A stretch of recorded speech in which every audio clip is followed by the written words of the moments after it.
বন্ধুরা, আজকের এই ভিডিওতে ভীষণই শক্তিশালী একটি গাছের কথা জানাবো। এই গাছটির কথা স্বয়ং রাবণ বলেছিলেন। বন্ধুরা, এই গাছটির নাম হলো কুশ গাছ। হ্যাঁ বন্ধুরা, এই গাছটির সম্বন্ধে রাবণ সংহিতা বইয়েতে কিছু উপায়ের কথা লেখা রয়েছে। বন্ধুরা, তান্ত্রিক বইয়েতেও এই কুশ গাছের সম্বন্ধে লেখা রয়েছে। ধার্মিক গ্রন্থেও এই কুশ গাছের সম্বন্ধে লেখা রয়েছে। বন্ধুরা, এই গাছটিতে এত চমৎকারী গুণ রয়েছে। মাত্র একটি কুশ গাছ দিয়ে যদি আপনি প্রয়োগ করতে পারেন, তো আপনার জীবনে থাকা সমস্ত সমস্যার সমাধান খুব সহজেই আপনারা করতে পারবেন।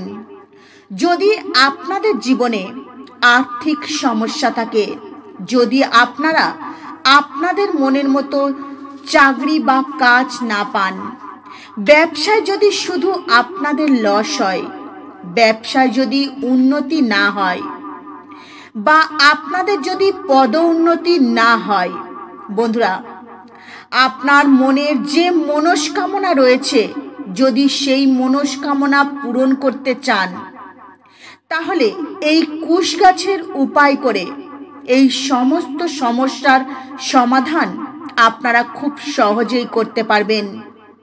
দেখুন বন্ধুরা, কুশ এক প্রকারের ঘাস, আর এই কুশ তন্ত্রশাস্ত্রে অনেক বেশি প্রয়োগ করা হয়। বন্ধুরা, আমাদের শাস্ত্রে কুশকে অনেক বেশি পবিত্র এবং মাহাত্ম্যপূর্ণ বলা হয়েছে। বন্ধুরা, ভগবান শ্রী রামচন্দ্র বনবাসকালের সময় কুশের আসনে শয়নকালে বিশ্রাম করতেন।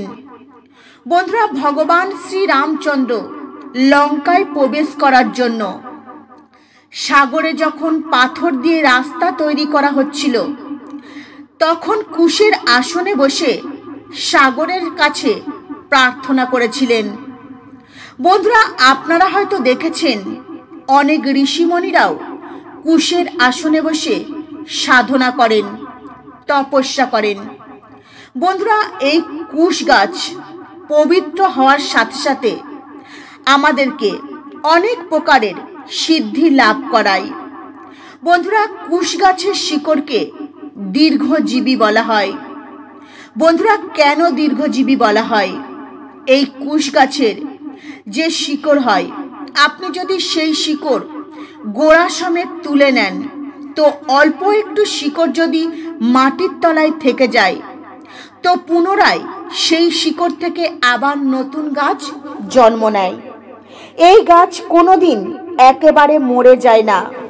এই জন্য এই গাছ আবার নতুন করে জন্ম নেয়। বন্ধুরা, আপনারা অমরবেল গাছ দেখেছেন। এই অমরবেল গাছের ছোট্ট এক টুকরো যদি আপনি কোথাও ফেলে দেন, তো পুনরায় নতুন করে অমরবেল গাছ কিন্তু ভর্তি হয়ে যায়। ঠিক একইভাবে এই কুশ গাছের মধ্যে এই একই চমৎকারী শক্তি রয়েছে। বন্ধুরা, কুশ গাছের পাতা ভীষণই সরু ও ধারালো হয়। এই জন্য গরু কিংবা ছাগল এই কুশ গাছের পাতা খুব কম খায়, যদিও বা খায়, খুব সাবধানে খায়। তো বন্ধুরা, আজ আমি আপনাদের এই ভিডিওতে কুশ গাছের তান্ত্রিক কিছু উপায়ের কথা জানাবো।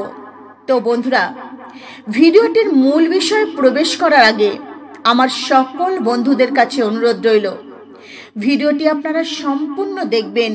ভিডিওটি ভালো লাগলে একটি লাইক করবেন, আর কমেন্টে জয় শ্রীকৃষ্ণ রাধে রাধে লিখতে কখনোই ভুলবেন না। বন্ধুরা, এই কুশ গাছ শান্তি, ধনধান্য, পবিত্রতা, সাধবিদ্যা আর বিবেকের বৃদ্ধি করে। বন্ধুরা, কুশের ভীষণই শক্তিশালী একটি ধন লাভের উপায়ের কথা আপনাদের জানাবো। বন্ধুরা, যদি কুশের আসনে বসে আপনি নিষ্ঠা ভক্তি সহকারে ভগবানের পূজা অর্চনা করেন, মন্ত্র জপ করেন, তো একে কিন্তু সর্বসিদ্ধিদায়ক বলা হয়। বন্ধুরা, আপনারা অনেক রকম আসন দেখেছেন, যেমন উলের আসন, কাপাসের আসন, বেদের আসন, চর্মের আসন, কাষ্ঠের আসন। এই সব আসনের থেকে কিন্তু সর্বশ্রেষ্ঠ বলা হয়েছে এই কুশের আসনকে। বন্ধুরা, কুশের আসনে আপনারা যদি বসে কোনো মন্ত্র জপ করতে পারেন, সেই মন্ত্রের ফল আপনারা কিন্তু খুব তাড়াতাড়ি পাবেন।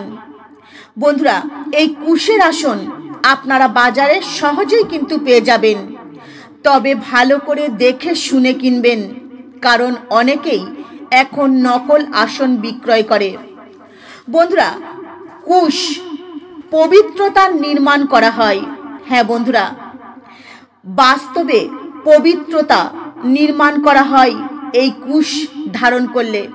বন্ধুরা, বাস্তবে এই কুশ এক প্রকারের আংটি রূপে আমরা কিন্তু ধারণ করি শরীরে, যা ব্যক্তি অনামিকা আঙুলে ধারণ করেন কোনো ধার্মিক অনুষ্ঠান বা পূজা পাঠের সময়, বা শ্রাদ্ধের সময়, পিতৃদেবদের আহ্বান জানাবার সময়, বা পিতৃদেবদের দর্পণ করবার সময় এই কুশের আংটি ধারণ করা হয়।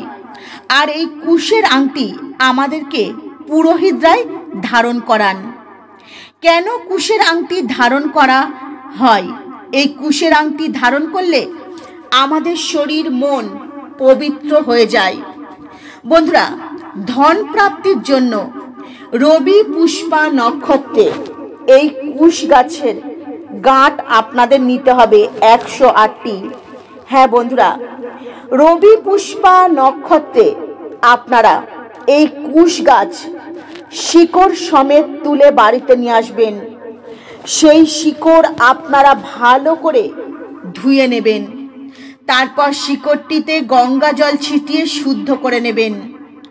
আর এই কুশ গাছের শিকড় 108টি গাঁট আপনারা নেবেন, আর প্রত্যেকটা গাঁট কাটবেন এক গাঁট করে। এক গাঁট করে 108টি গাঁট নেবেন কুশ গাছের শিকড়ের। তারপরে সেই 108টি গাঁট সূচ দিয়ে গেঁথে আপনারা একটি মালা বানিয়ে নেবেন। আর এই মালা আপনারা গলাতে ধারণ করে আপনি যে মন্ত্র জপ করবেন, সেই মন্ত্র তৎক্ষণাৎ কিন্তু সিদ্ধ হয়ে যাবে। আর যে সিদ্ধান্ত আপনি নেবেন, যে মনস্কামনা জানাবেন, এই কুশের মালা গলাতে ধারণ করে সেই মনস্কামনা আপনার পূর্ণ হবে। বন্ধুরা, এই মালা কিন্তু ভীষণই শক্তিশালী। আপনি এই মালা গলাতে ধারণ করে যে মন্ত্র জপ করবেন, সেই মন্ত্র কিন্তু ভীষণই শক্তিশালী হয়ে যাবে। এই মন্ত্র জপ করবার সময় আপনার সামনে যদি এক ঘটি আপনারা শুদ্ধ পরিষ্কার জল রাখতে পারেন, তারপর মন্ত্র জপ করা হয়ে গেলে আপনারা সেই এক ঘটি জল নিয়ে আপনার বাড়ির প্রত্যেকটা ঘরের প্রত্যেকটা কোণে যদি খুব ভালো করে ছিটিয়ে দিতে পারেন, তো আপনার ঘর কিন্তু পবিত্র হয়ে যাবে। এই জল আপনি আপনার ঘরে ছিটালে আপনার ঘর আনন্দে ভরে উঠবে।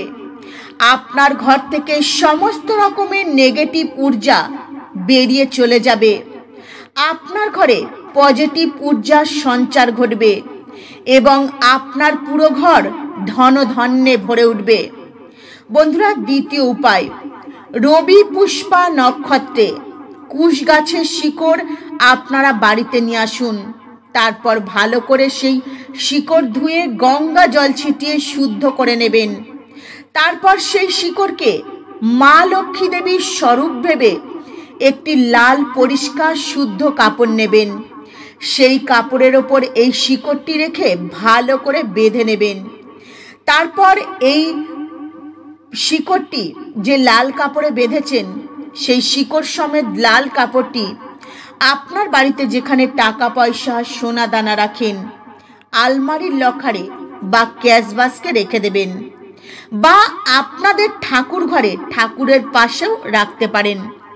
বন্ধুরা, এই শিকড়টি ভীষণই শক্তিশালী, তাই এই শিকড় যখন আপনার বাড়িতে রাখবেন, আপনার বাড়িতে কিন্তু ধন দৌলত বাড়তে শুরু করবে। ধন আসার পথ আপনাদের সামনে চতুর্দিক থেকে খুলে যাবে। আপনার জীবনে যত বড়ই সমস্যা থাকুক না কেন, সেই সমস্যাকে দূরে ঠেলে দিয়ে আপনি প্রত্যেকটা কাজে সফলতা অর্জন করতে পারবেন। আর আপনাদের ঘরে কখনো ধন দৌলতের কমতি হবে না। তো বন্ধুরা, আমি আশা করব কুশের সম্বন্ধে এই যে চমৎকারী উপায়ের কথা আপনাদের জানালাম, এই উপায় আপনারা যদি করতে পারেন নিষ্ঠা ভক্তি সহকারে, তো এই উপায়ের শুভ ফল আপনারা আপনাদের জীবনে অবশ্যই পাবেন। আর আপনাদের ভালো হবে, মঙ্গল হবে। তো বন্ধুরা, আজকের মতো ভিডিও এই পর্যন্তই। আমি আশা করব আজকের এই ভিডিওটি আপনাদের ভালো লেগেছে। নমস্কার, ভালো থাকবেন। হরে কৃষ্ণা।